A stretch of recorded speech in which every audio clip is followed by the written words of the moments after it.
Okay, we are back with the live sessions. This is just like an ad hoc one. I haven't planned it in any way. My goal is to get back on here Fridays. I'm going to try and do it once a week. So this is going to turn into a regular thing. Hopefully, that's my goal. Bit tricky with school holidays and stuff, but we can do our best. So I'm just going to do a warm up today. Wait for people to come on.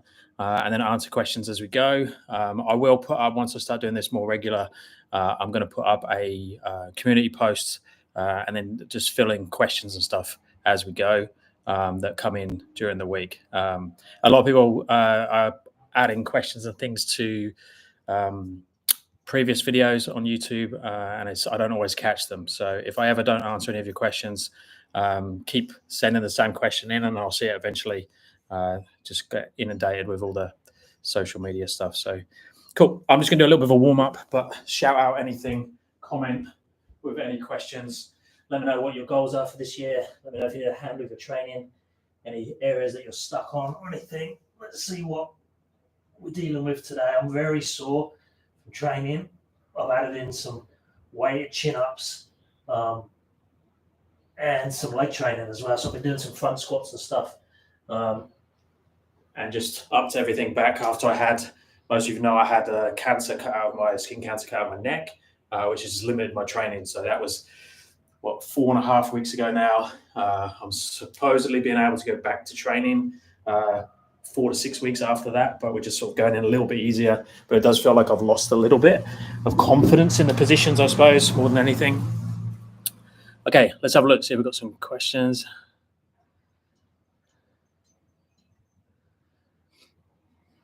I was just about to be going into bed. Whereabouts are you? 11 a.m. Yeah, a couple of handstand accomplishments. That's awesome. I can do straddle press with bent arms. How should I transfer to straight arm? Cool. The easiest way to do that, and I actually use this a lot in my programming, is to use a bent arm entry with a straight arm eccentric. So if you're doing a bent arm press, this is good for my warm up this morning. See if I can do it and not wake Rosie up. So if I use bent arm to get a press handstand, I can get up. So I do bent arms like this. I do a press up to your handstand and then just do a really slow, controlled eccentric with straight arms. And then over time, the amount of bent arm you need will be less and less. The other thing you can do is use some other way of assisting yourself. So you could use a little bit of momentum. So you might find like rocking back or coming down from a squatty position and then pressing up, where you use a little bit of like bent arm to enter the hip position to get the hip over and up enough, but then pushing out into straight arms might be enough to get up. But if you've got a bent arm, it's a great way, especially if you're a little bit stronger, to access that straight arm strength. Obviously, flexibility for straight arm strength or straight arm press handstand is more demanding. So the other thing to focus on is making sure your forward fold is nice and deep, and your like straddle good morning, straddle seated pancake position is developing.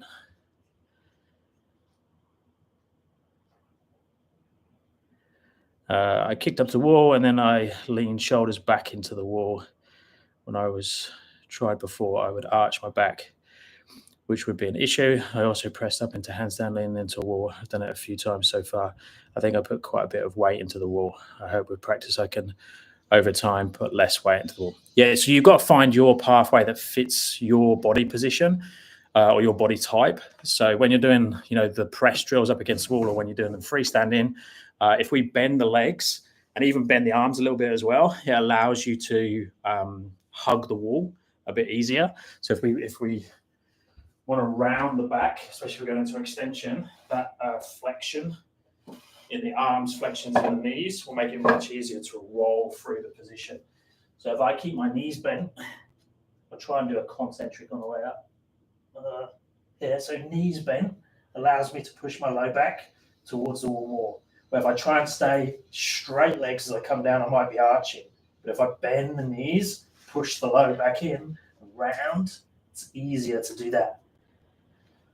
So just basically don't demand too much at the same time. So don't demand great flexibility positions. The other thing you might be doing as well is doing straight legs, but like flexed feet, which will tend to give you lots of kinks in the body, like zigzags. But yeah, focus on bending the knees, rolling through that position. You can also always practice those on the floor as well. So like seeing the difference. If I do this on the floor and I have straight legs, the tendency there is to arch my low back because it pulls me into an anterior tilt and I can't do it. But if I bend the knees and push my low back into the floor, it's much easier then to round and go up and down. So that's a cool way of playing with it, where it's a lot less intense. And then you can try and mimic it against the wall, mimic it freestanding. It's actually easier to do a freestanding press, eccentric press, once you've got your balance than it is up against the wall, because the wall just gets in the way and there's a smaller sweet spot.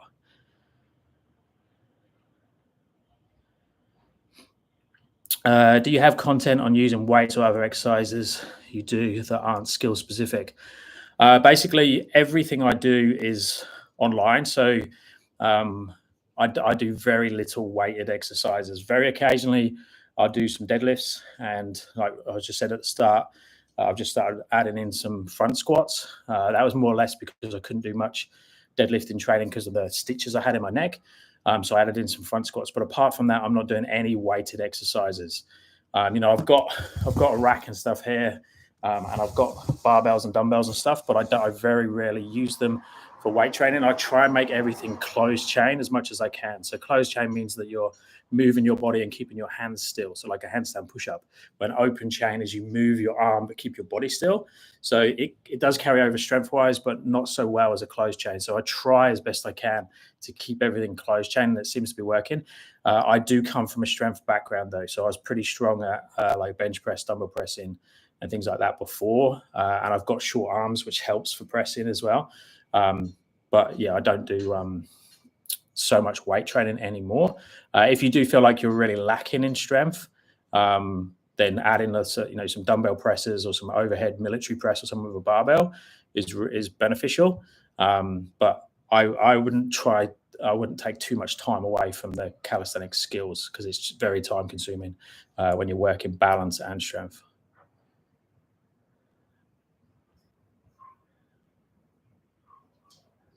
I would start with my feet elevated on yoga block to get feet off ground. That's fine. Just work partial range, and then obviously over time slowly take the block away. And you should be able to find that you can play with both eccentrics, and if you're whatever distance height you're getting up on the yoga blocks, on the concentric, the eccentric you should be able to get lower. So I would work some eccentrics without the yoga block and then concentric with the yoga block. Hey Paul, how should I know I lack flexibility or strength for straight arm presses?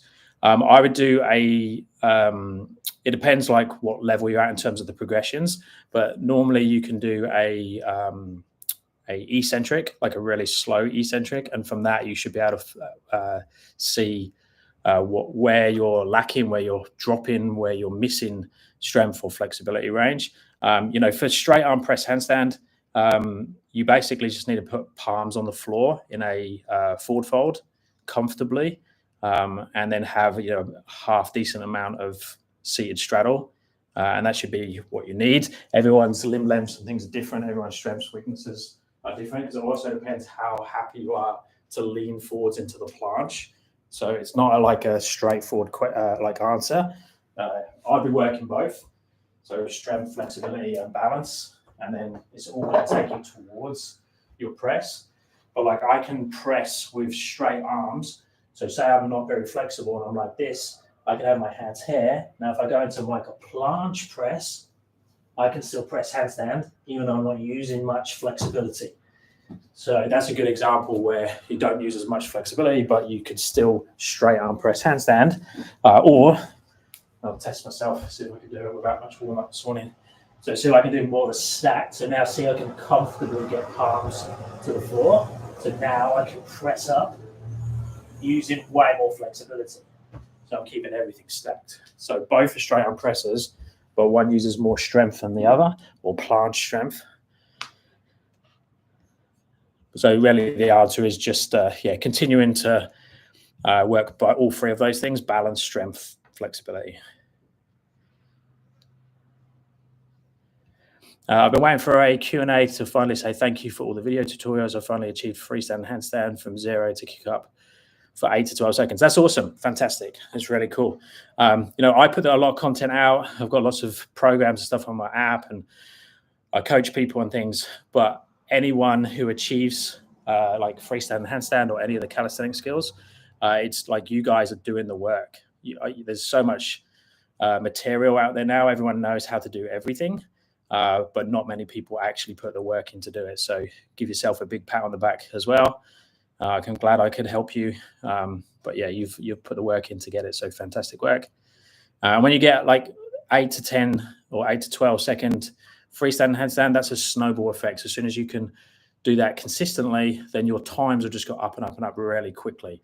That initial get into that first 10-second freestyle handstand is really hard. Very inconsistent training most of the time as you're falling over and you're not actually getting time under tension. So as soon as you can hit 10-second plus consistently, you'll get 30 seconds pretty quick. And then once you can get 30 seconds consistently, you'll then get 60 seconds pretty quickly afterwards, just because of the sheer amount of time you spend in the position. So exciting times, big 2025. What is the best first step for the one-arm handstand? I can do presses, hold a handstand for over 60, tuck 45. Should I start with the side bend straddle or up and down on handstand blocks to condition the rear delts? I'd start locking your straddle in and start playing with flagging. So just moving side to side, just get used to that lateral type movement. I say lateral, it's not shifting that way, but it's coming down. I put a video up yesterday or the day before, I think it was the day before, with the one-arm handstand. So just have a look at that, follow those steps. Now just remember with the steps, it is months in between each level of the step. But just start with the flagging, going side to side, and add in a little bit of weight transfer. Just don't rush it. I would do everything freestanding. A lot of people teach up against the wall. The people that taught me didn't use the wall. I haven't used the wall, so I don't like to use it. But some people get really good results using it.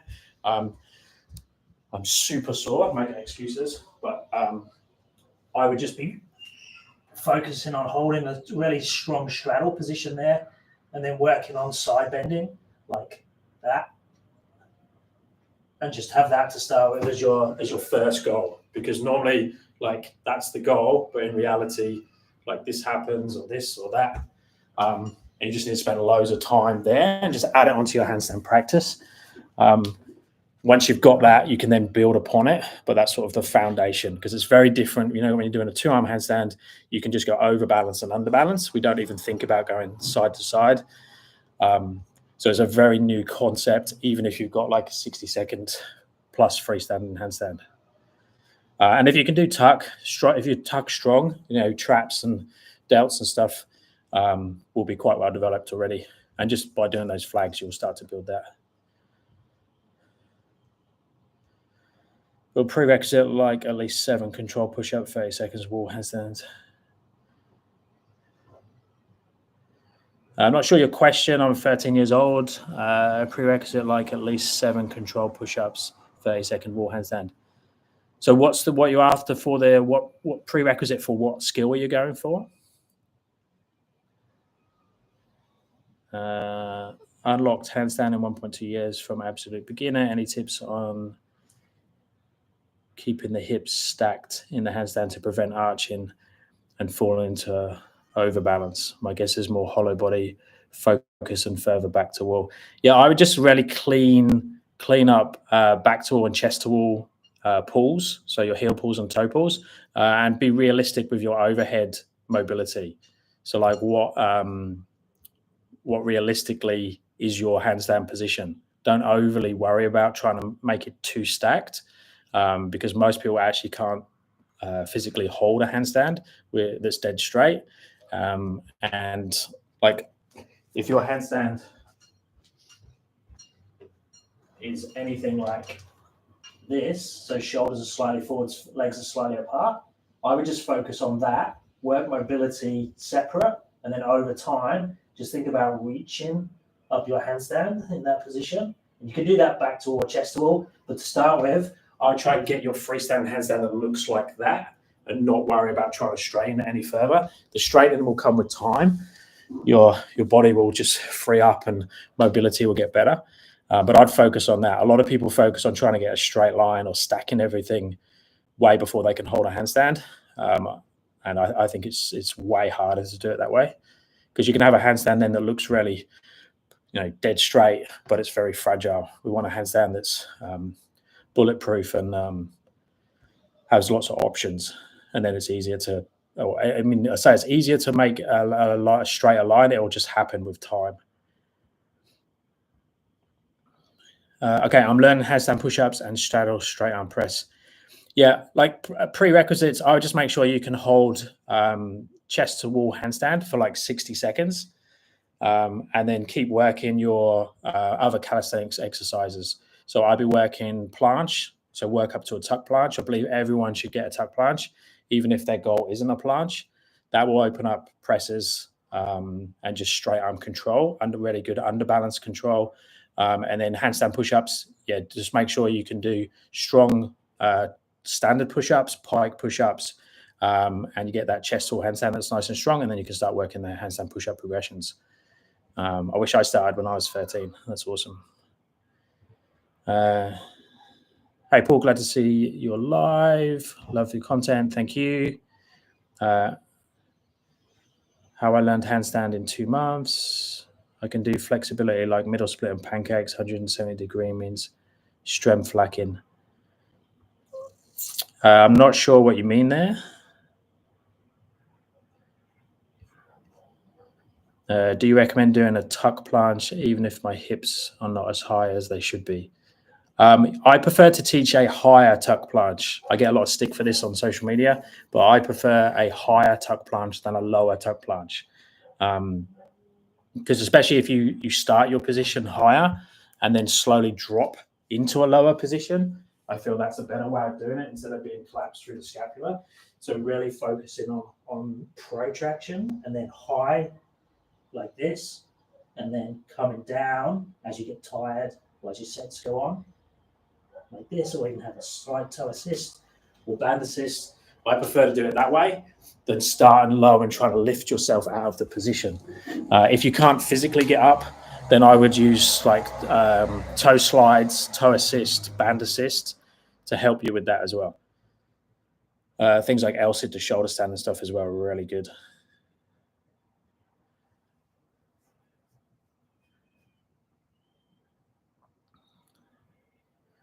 Can't see where I am.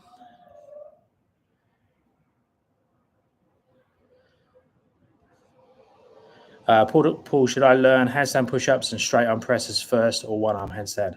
I would learn handstand push-ups and presses first. It depends on your goals. I mean, there's people that I know that can do one arm handstands, but they're big time strength. Rosie, dog's going crazy. Rosie, sit down. I don't want to shout because I've got a microphone. Sit down. Calm down. She's all noise. Okay, where were we? Paul, should I learn handstand push-ups, straight arm presses? Yeah, there's people that can do really good one-arm handstands that don't have any real handstand push-up strength. I feel like it's a bit of a gap, and it's it all depends on what your goals are. But it's much easier to learn a one-arm handstand, I believe, if you can do handstand push-ups and presses first. It's a bigger circle of balance, gives you more options, sort of fills the gaps all around all the muscles around the shoulders. I learned skills like L-sit, straddle, L-sit, handstand, elbow lever, bent arm, straddle press, straight arm, frog stand, and many more in just 7 months. Yeah, that's fantastic. That's good. Normally, you'll find that people will go to a discipline that suits their body type a lot of the time. So a lot of people, that are very flexible will go into yoga and stuff. Your body type is obviously really good, or you've done stuff you've done in the past that carries over really well to this style of training. So that's fantastic. Best exercise to start with for handstand push-up. I can hold handstand for 45 seconds, but can't do a handstand push-up. Pike push-ups, I'd go to first. Make sure dips, standard push-ups, and that are nice and easy, and then I'd go to pike push-ups. Trying to understand the pathway of the handstand push-up and make it as similar to that as possible. So, when we look at the torso in a pike push-up, so when I do this, the torso angle is doing this, which is exactly the same as when I do a handstand push-up. My torso angle goes from there to there, and then comes back in at the top, exactly the same as the pike. So the pike push-up is a really nice way of doing it, where you don't need the balance, and it'll put you in a similar angle to it. So every exercise that takes you towards handstand push-ups should ideally mimic the pathway as much as possible, so look like it. Good morning from Finland. Great content. Thank you very much. Tuck planche upsets my elbow. Yeah, so I would just play around with mobility conditioning the planche position that's less intense. So like hanging and things like that, skin the cat, that type of movements really help mobility-wise and condition the muscles all the way around. And then just do planche leans at a very low level to build some conditioning there.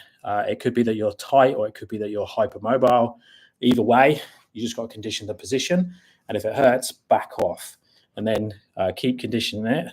If you avoid movements, they'll tend to come back and be a block somewhere else.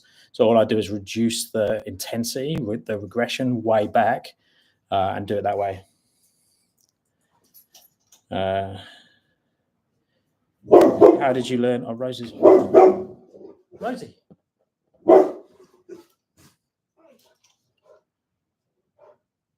It must be, it's 11 a.m. here, so it must be like dog walking time or something in Perth.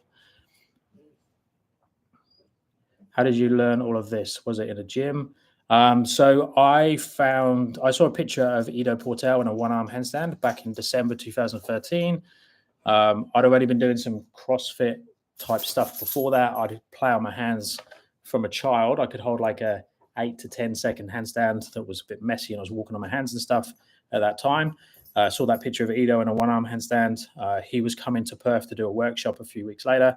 I started a Handstand 365. The idea is to hold a handstand every day and just practice it. So I started that, and then went to Ido's workshop and started online coaching with him. That's how I started off, delving into this. And then that was it. I just started to explore calisthenics and research as much as I can, and then worked with a couple other coaches on one-arm handstands. I was a personal trainer at the time as well, so I brought my clients along with me and learned a lot that way by teaching people how to do the skills that I was learning as well. And that was 11 years ago. So that sort of filled all the gaps as I went through from all the progressions. Some of them I skipped because I already had a little bit of strength or control in it, but because I was teaching people that weren't as progressed as me, I learned all those progressions on the way through. So slowly filled all the gaps and then just went towards different goals. I recommend it to anyone, this style of training. It's awesome. Yes, I can do 12 pike push-ups. Yeah, awesome. So if you can do 12 pike push-ups, then I'd go to deficit push-ups. So raising the hands up, raising the feet up, and then go into a chest to wall handstand as soon as you can. Back to wall handstand push-ups. I've got loads of videos on handstand push-ups. So just try to pick the right progression that fits your handstand balance and strength. I'd highly recommend, if you're not working much handstand balance, or you can't hold a freestanding handstand that well, to add that in as a priority. Because as soon as you get enough strength to do handstand push-ups, it'll be the balance that lets you down. The reason I can do 10 plus handstand push-ups and talk to you is because I really understand the pathway and use the balance to help me do the push-ups, not because I'm way stronger. It's just understanding the pathway. Okay. Best exercise for straight arm strength, skin the cat. So if I've only done one exercise for straight arm strength, it would be a skin the cat. I've got quite a few videos on that. It's super easy. You can do it on bars, but I'd highly recommend rings if you can. And it covers pushing and pulling in a straight arm position. It will definitely highlight your gaps and help you fill them. Do you have any tips on how to bail from a handstand on 30 centimeter P-bars, especially when you overshoot kick up? I can already freestyle handstand on the floor, but I usually move my hand when falling from over here. So I would do a couple of things. I would practice close to the wall, so you can on floor. I mean, I do it on floor as well, but it sort of pulls you down into the base, sort of grounds you a little bit more. Just try to get right now. So I'm assuming your height is something like these. So I would be practicing back to wall. So I'd do them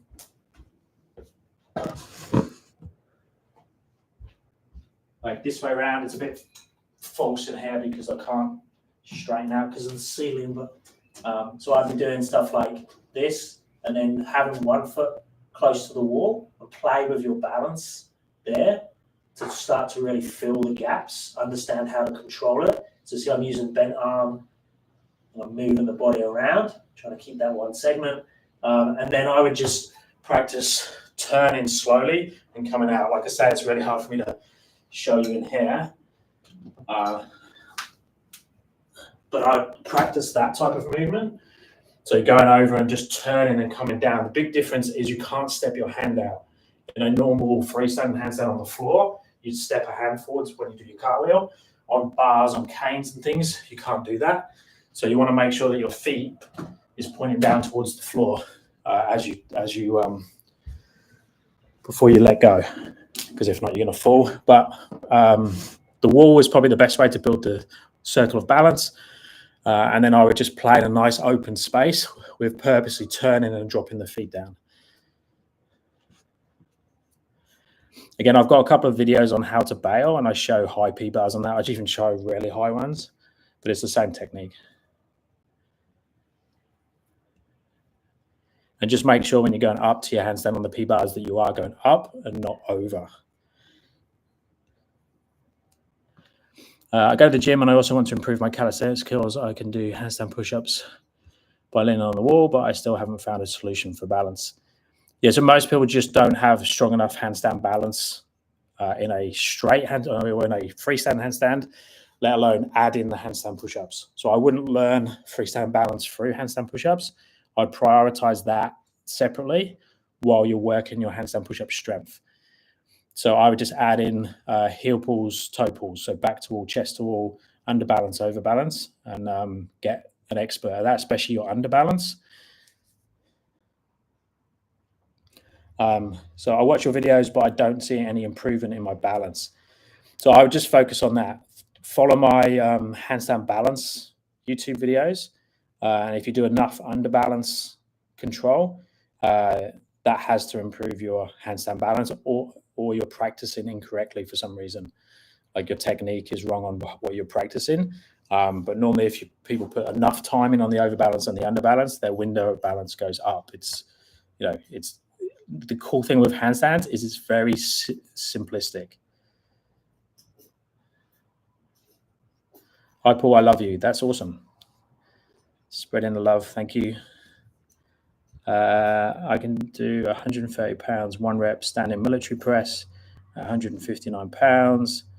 Do I need to press my body weight to be able to do a handstand push-up? I can hold a handstand for 6 to 12 seconds and float pipe push-ups. No, you don't need to be able to press your body weight for a handstand push-up. The cool thing is I'm 80 kilos or just over 80 kilos after Christmas. And my standing barbell press is around 70 something. So pretty good, but I'm not doing a 1 rep max with body weight, and I can do 10 plus handstand push-ups. So that just shows you that you don't need to be able to press your body weight. That's a myth. So it's exciting because it means that you can do handstand, but you're easily strong enough to do handstand push-ups now. You just need to learn the technique. I would focus on things, if you're that strong, I would focus on things like crow to handstand and that type of movement where you can learn the balance. And that's great for all you guys working handstand push-up variations. I highly recommend doing lots of this type of thing and learning to press up from there to handstand. It's very close to a handstand push-up, but you're using momentum to roll you up. It's a great one to understand what's going on. There's a reason why that looks so easy for me. And also I can do lots of handstand push-ups. They just go hand in hand. It's fantastic exercise. Surprisingly, not easy, but easy when it compared to a strict handstand push-up, even though they're so close. Hey, Paul. Hey, how you doing? I get some pain on the top of my hands when practicing handstands. Have you experienced this? No, not really. Like once you get into this style of training, it's a bit like doing bodybuilding. You get used to being constantly sore. So like your norm level is just got a few aches and pains, just because you're pushing your intensity, you're pushing your body, and the only way you can get results is by going a little bit beyond what you've done in the past. However, if you've got something else going on, you need to get checked and just checked. You're not got a injury like a structural injury or something. Maybe your posture's really bad in certain positions. If someone works on a desk all long like this, and then once a week they do a 2-hour handstand class and they're trying to get their hand into this position, but they're so stuck in that position, then they're going to get pain that's not good. And that person's probably better off using handstand blocks or P-bars or something like that. So, you need to self-assess or get someone to assess you. It's impossible for me to give advice on that type of stuff on YouTube. Watch Paul's progression video on handstand balancing for balancing. Yeah, that's the toe pulls and heel. Like, that's what I mean about it. Handstand balance is so simple, but very challenging to do. The cool thing is that simplicity. Those toe pulls and heel pulls are being, you go to any decent handstand coach anywhere in the world, whether they're teaching gymnastics, whether they're teaching calisthenics, they'll be using a variation of the toe pull and heel pull. It's they're just the perfect exercise for learning to balance.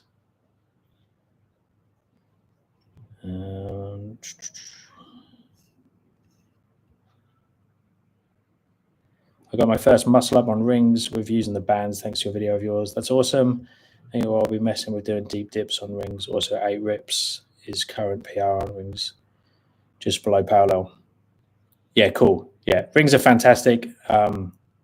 If you can if you get to the point where muscle ups are comfortable, you can do ring routines then, where you can go through multiple movements above and below, and you can have this routine where it goes through straight arm strength, bent arm strength. And if you keep that and build upon it, you have a great strength program then to supplement the handstand balance. It's a really fantastic way of training.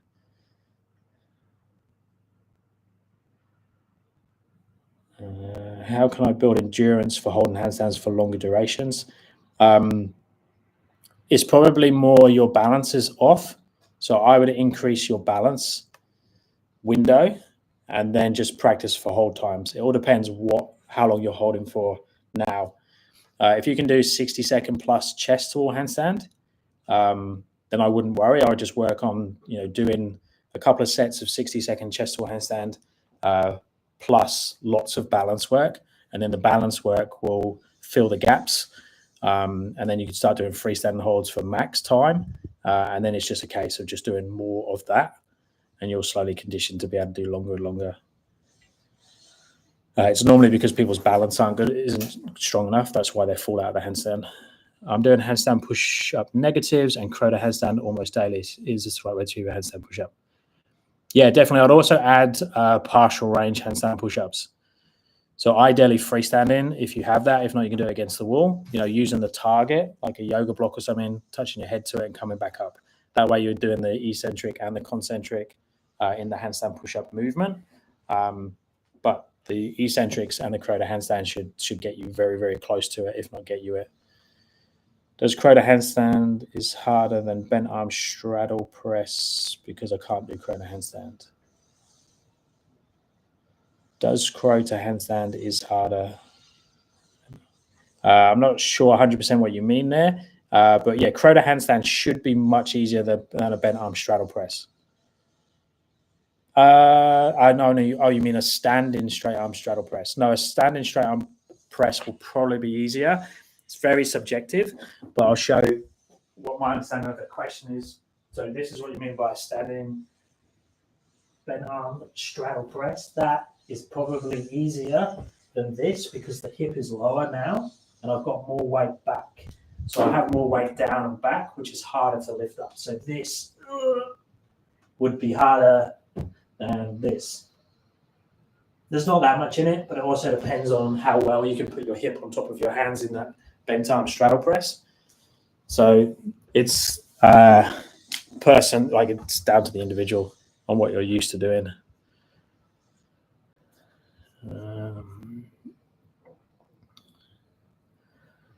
One of my favorite core exercises, handstands, all the handstand exercises. I do very little core. I don't do any core exercises, like sit-ups, that type of stuff, because all your calisthenic skills, if you're doing, I mean, toes to bar would probably be the closest thing to what you call a core exercise. But the cool thing with the calisthenics is you can't hide away from the core stuff. It's all involved in every movement. You know, you do an L sit to shoulder stand, a press handstand, a freestanding handstand, handstand push up. They're all core exercises. So that's the cool thing with it. You know, I don't train dragon flags, but I can do a full dragon flag.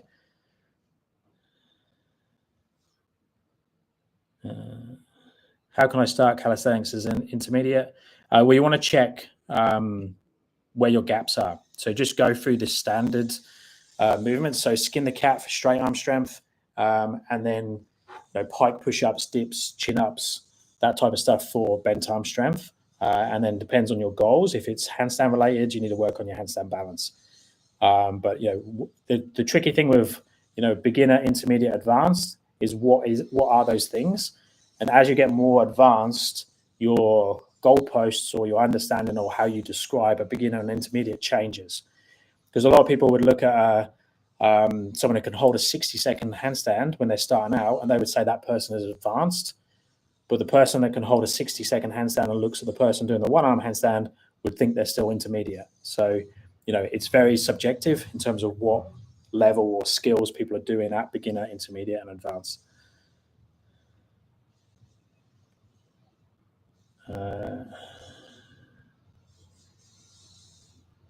And also, am I able to achieve handstand push-up while bulking? I'm 176 centimeters.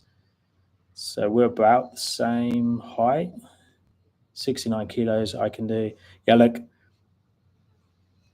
I'm 5 foot, just under 5'7". So what's that? Just under about 170. And I'm 80 kilos. So I've got 10 kilos on you, and I can do 10 handstand push-ups. So, there's no, you can overhead press 60 kilos times 3 reps. So I'm a little bit stronger than you on an overhead press, but no, you can definitely do handstand push-ups while bulking. You're not too heavy. Like if you was 176 centimeters and 100 kilos, you'd struggle a bit more, but it depends. Weight is subjective. Okay, I think I've caught up, guys. I've got in front of the questions. I was racing through them then. That's cool. So any other questions, anything that I didn't answer correctly or you want more clarification on?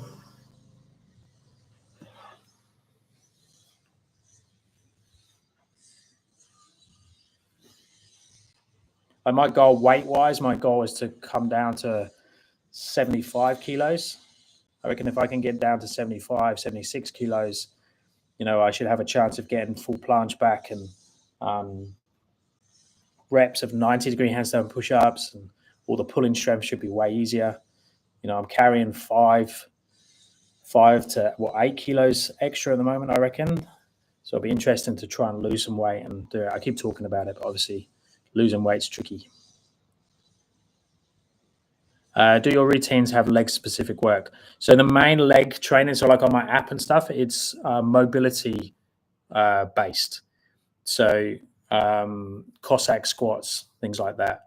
That's what I'd recommend most people work on, pistol squats, that type of thing. Doing some deadlifts and some squats, split squats, stuff like that, very beneficial. The tricky part is to, if you've got a heavy leg program, fitting that in with calisthenics is really tricky. And most people need to work on their mobility.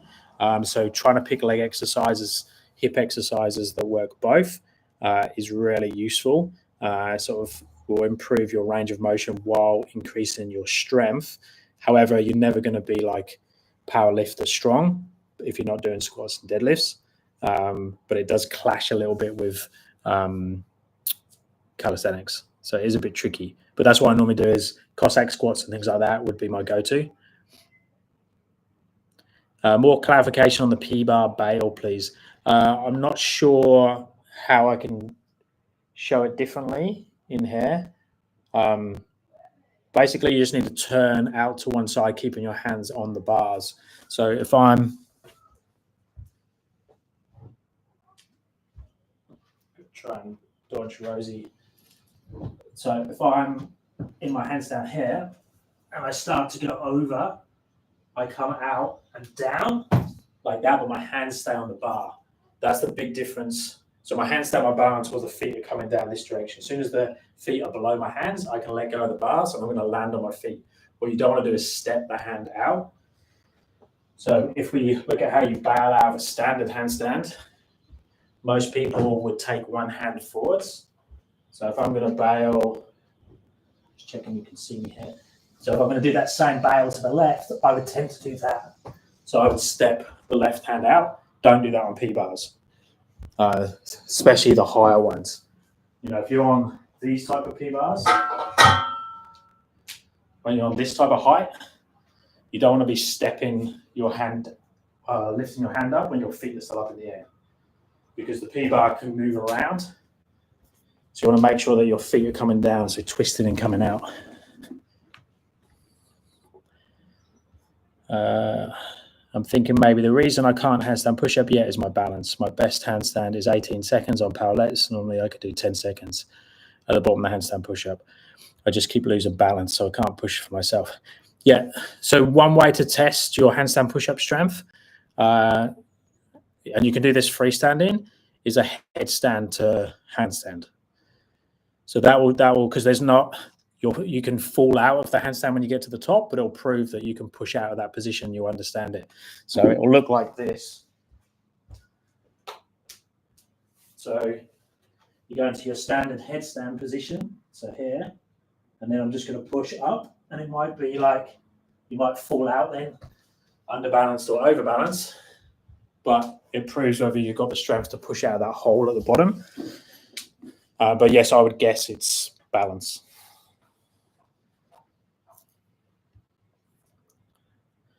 How to planche. You just need to build scapular strength and control, and start with a tuck planche and planche leans. So just spending time in a rounded upper back position. Make sure your wrists are happy, so you can turn your hands out or use P-bars. So I'd just be focusing on planche leans to start with, to understand that protraction. So you start off on the tuck position, round your upper back. So my hands are turned out like this. So I'm not like that, I'm like that. Round in the upper back. You don't want to be like this. So I'm going to round into protraction, then I'm going to come up onto my toes and literally hold there for time. When that's easy, I can start to lean forwards in that position and making sure the arms stay straight and the protraction is there. And then over time, start to build that same position in a tuck. Then using toe assist, using band assist, and just getting more comfortable with both the planche leans and the tuck planche.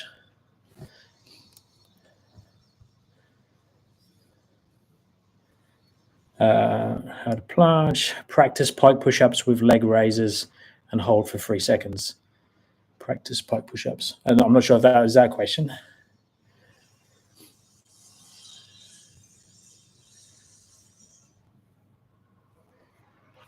Okay, I'll try that. Yeah, cool.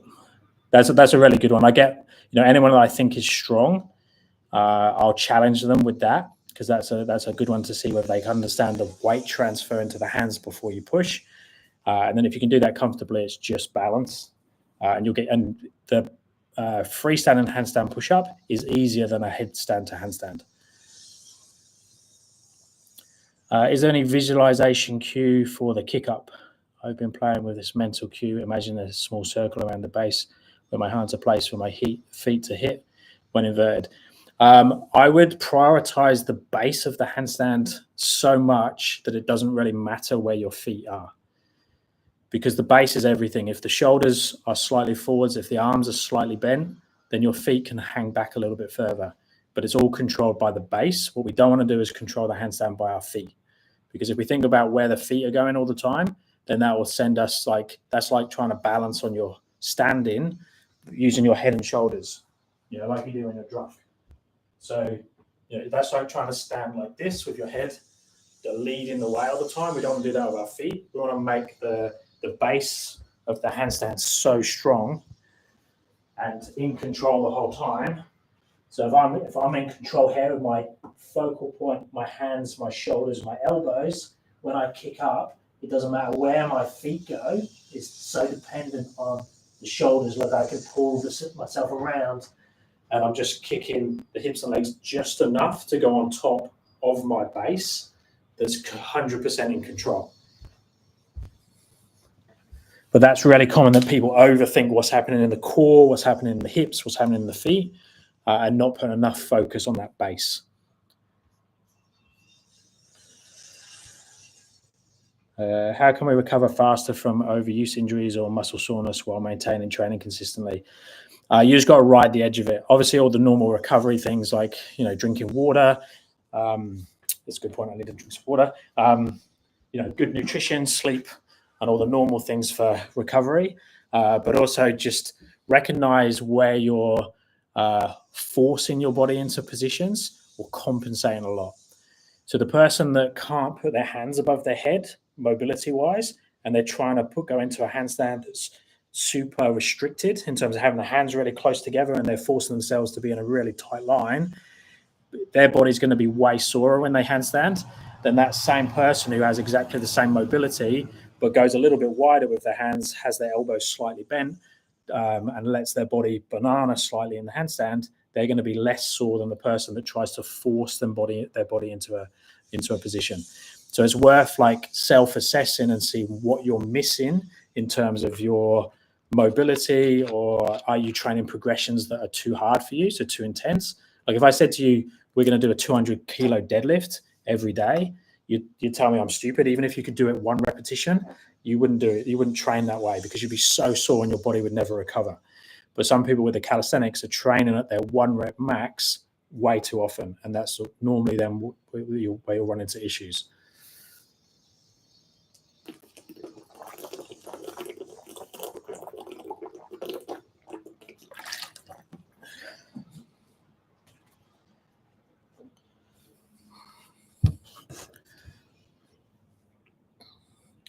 Rosie's woken up.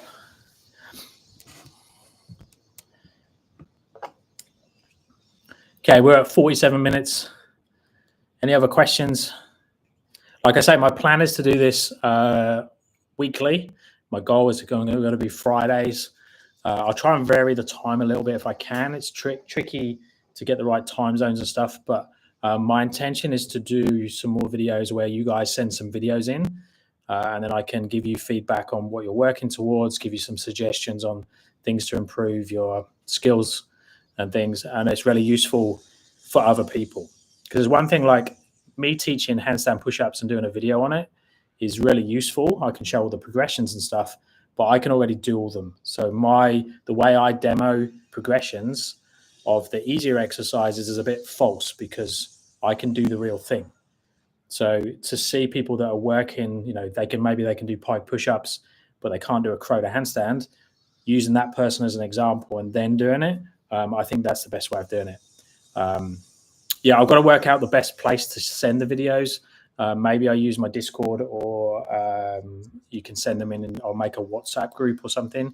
But I'll put it out there in social media. I'll put it on the community post on YouTube, and put it up on my Instagram or something. Instagram works for sending videos and things, but they get a bit lost just because I get so many messages on a daily basis on there. Yeah.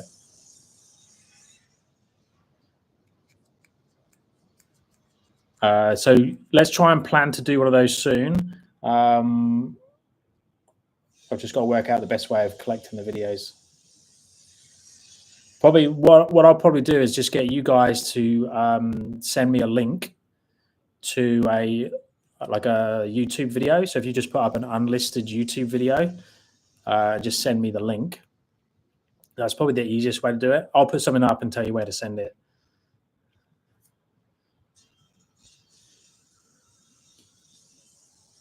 Those videos work really well. And I think I'll probably do it live as well. So I'll do it instead of pre-recording the video.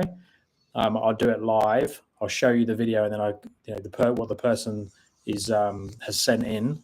I'll show you that on the screen, and then I'll give feedback and stuff on it from there. I think that's probably the best way of doing it. Sounds good. I'll add it to the to-do list. The trouble is my to-do list is getting way too big.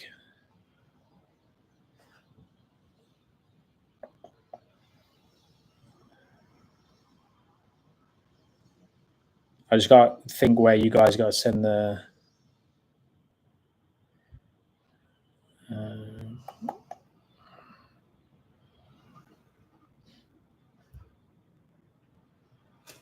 okay, I've made a note to do that. I'll work out where to do that. I saw your collab interview on Fitness FAQ. Any other collabs in the future?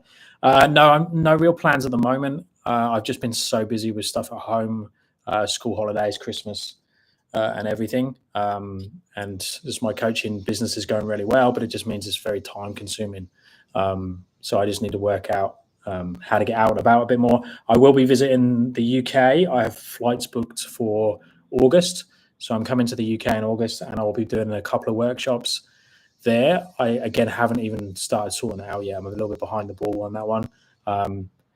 But yeah, so I'll definitely be doing something in the UK in August. Yeah, I'm going to Bali soonish as well, I think. But yeah, collabs are challenging just because they're time consuming to set up, and getting both people together at the same time, whether that's online or in person. Yeah, but I want to cover more, like, I've always tried to push the age thing as well, even if you're not older like I am. So I'm 48, I'm going to be 49 this year. So I sort of want to push that a little bit more to prove that, this style of training is something you can carry on for years and years, and really helps your body out as you get older as well. And also just to show you that you can do high level skills as you age as well. So it's about training wise. Any other questions before we switch off, guys and girls?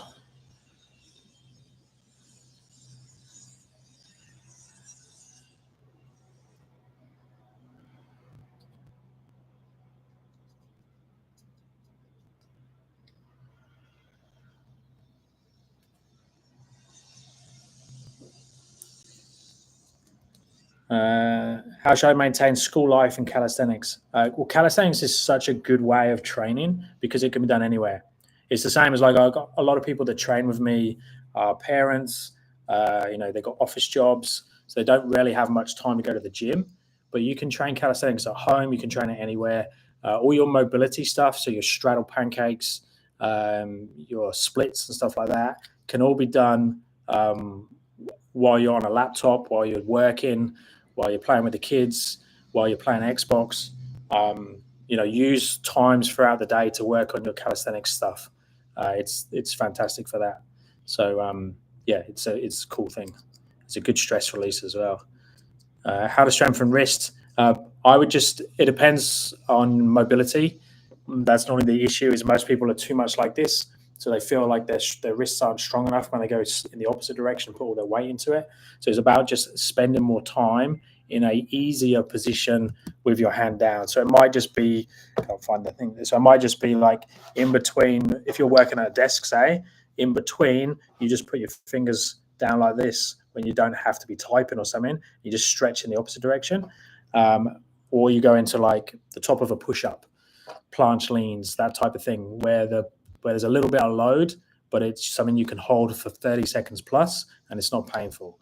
So I would just try and do that. Most people will go way too, they haven't done a handstand for 10 years, and they've been in their office all day like this, and then they jump up into a handstand chest to wall, and they've got 100% of their body weight on their wrists. So that's normally the thing.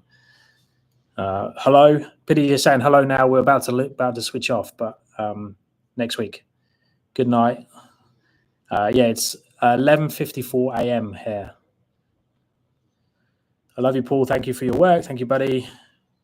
Yeah, so 11:54 a.m. So I'm in Perth, Western Australia. So a lot of people don't realize the time difference, like between one side of Australia to the other. There's like, we got so many time zones. what are good indicators that you're ready to advance to the next progression in calisthenics? I like to be able to hold conversations in skills.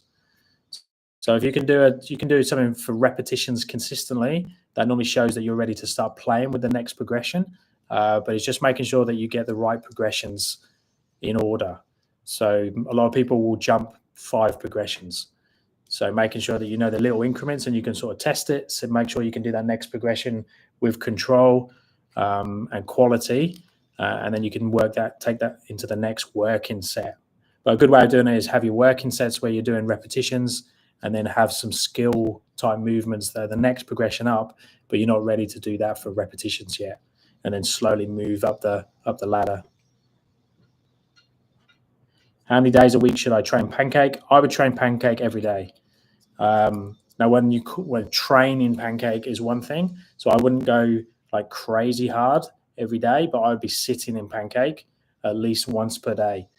So it could be just sitting under, on some cushions, on some mats or something to raise the hips up when you're watching TV or doing something.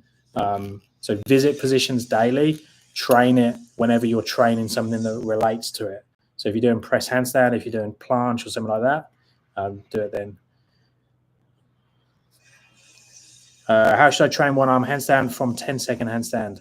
So if you're heading towards a one-arm handstand, get a 60-second handstand. Work straddle, tucks.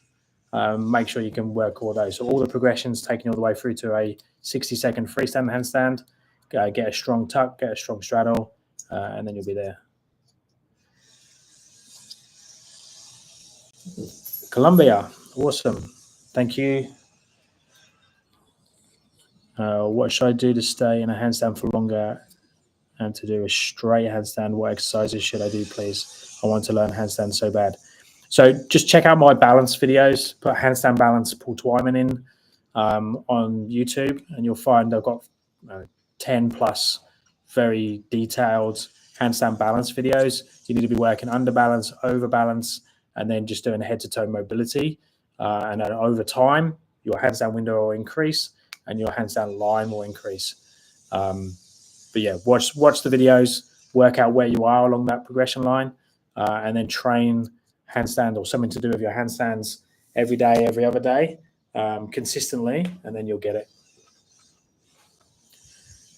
Guys, we're at 57 minutes, 42 seconds. I'm going to stay on until we get to 60. Just have to do an hour. It's all about goals. Still got 14 people on. What mobility exercises do you recommend for improving flexibility to the hamstrings and hip flexors for press handstand? Hamstrings like some sort of forward fold, unless that's a nice one. Some sort of forward fold is going to be your best way. Like making sure that you can do this comfortably to get press handstand. If you look like this and it's really hurting your back, feels like it's pulling through your back, you need to do single leg hamstrings, something like this. So you're not stressing the hamstring too much. You're not stressing the back too much when you train your hamstrings.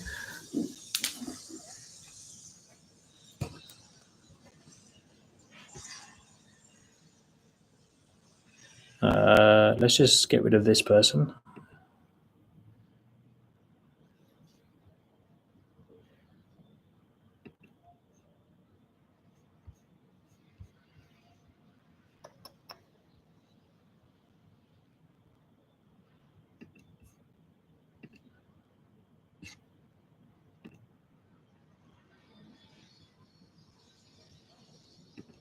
Let's just hired user of this channel. There we go. Okay, sorry, I just had to get rid of that message. Okay, where were we? And then hip flexors, just work front. If you still the hip flexor quad wall exercises, your standard these.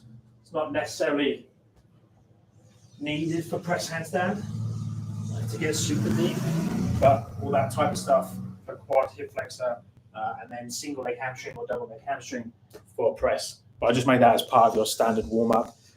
Training towards front splits. using the single leg and the quad hip flexor one will give you enough to do anything you want to do, press related, handstand related. Hi Paul, I've been following you for quite some time. Your videos have been a great help. Awesome, great to hear. I can do full pike and deep pancakes. That means my flexibility is enough. Yeah, 100%.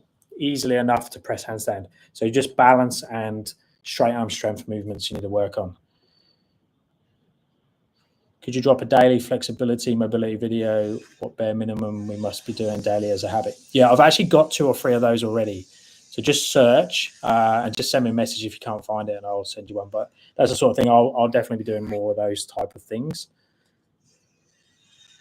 Normally my YouTube videos, you might have noticed, my YouTube videos are normally based on what I'm training on the day. So where I put the handstand push-up content up, it's because I've trained handstand push-up myself that day. It's just really easy to do it at the same time. But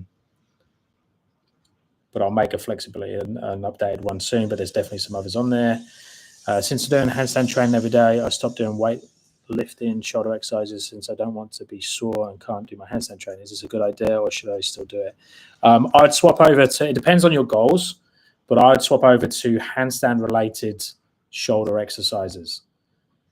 So, you know, if you're doing strength training, like dumbbell pressing, bench press, that type of thing, I'd just change over to handstand push-up exercises, but it does depend on your goals. I've been doing a great progress, but I kind of stuck because I am not sure what lower back half muscle do you engage to keep the body straight. I wouldn't worry trying to understand too much about what muscles you're working. I would just work the exercises. So chest to handstands, hanging, you know, that type of thing, and then just do the standard mobility work that goes along with the handstands. If you follow any of my mobility sessions, like handstand warm-up ones I've got, just go through those and don't overly worry about what muscles are trying to work. Just train the positions. You know, a lot of people try and become experts at what muscles are working in skills, what muscles they're training. They tend to be the people that don't necessarily get the skills. They might become an expert at what muscles are being used or what techniques and stuff, but the people that actually just go through the drills get the results. So I'd focus more on that.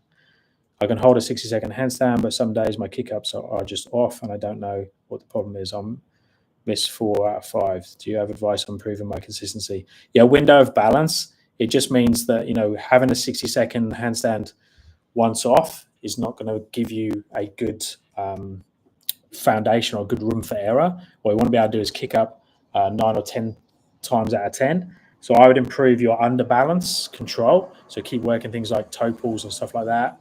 Make sure you're an expert at that. So you have your bigger window of balance, and then actually practice kick up, hold for 2 or 3 seconds, show control, come back down, go again. So you practice that consistency. Is it like squeezing your glutes and hamstrings, the whole leg? Not really. Compare it to be standing. You can do it that way, but normally if you're having to really squeeze, you're either outside of your balance window or you're lacking mobility in that position. But if you just stand, like if I stand up in this position and I lean forwards, now I can feel like my abs and my glutes holding on now.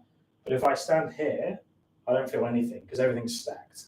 So it's normally because you're outside your window of balance or you're in a position which you can't physically get into mobility-wise. So I wouldn't worry too much about squeezing.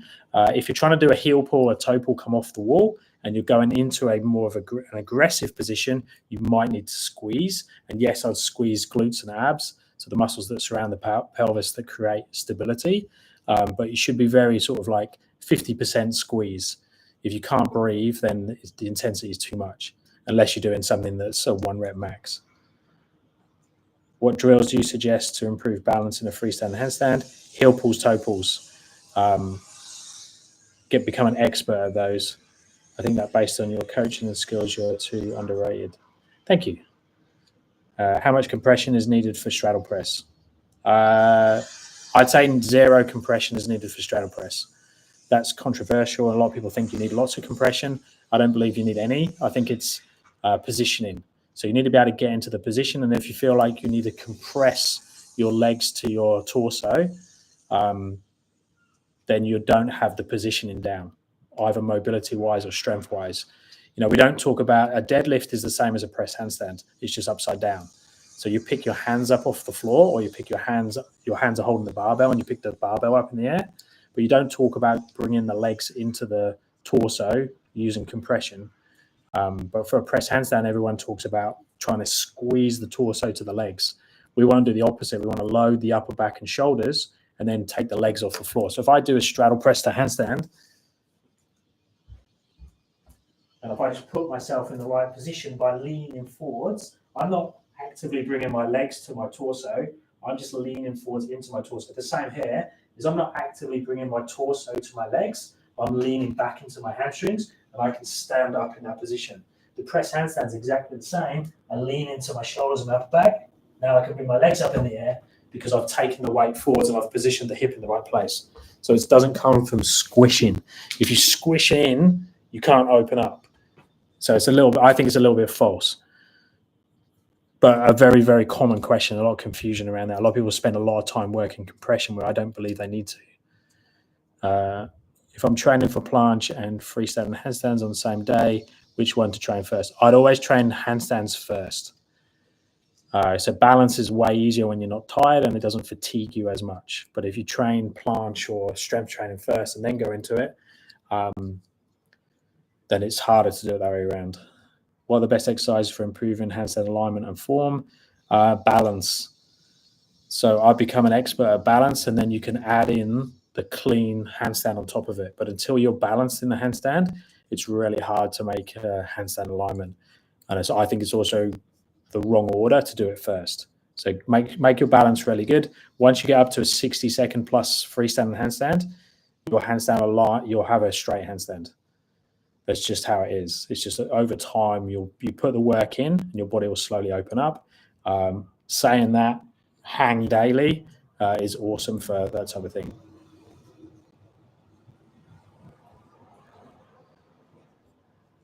Guys, it's 1 hour, 7 minutes. We've gone over the hour. So the goal is to do this same time next week, or roughly the same time. And then we will do, I'm going to do the critiques. So I'm going to get you guys to send if you want to be involved, like if you're happy for your videos to be up on YouTube Live. I'm going to use your videos. You ask me your questions. I'll show your videos, and then I'll give some critiques back on what you should do. It doesn't matter whether you're on live or not, because you can then see the recording, but it will help everyone out. So I'll put a post up with where to send those videos, and we'll go from there. So enjoy your day, wherever you are in the world. Stay safe, and I'll speak to you soon. Cheers, guys.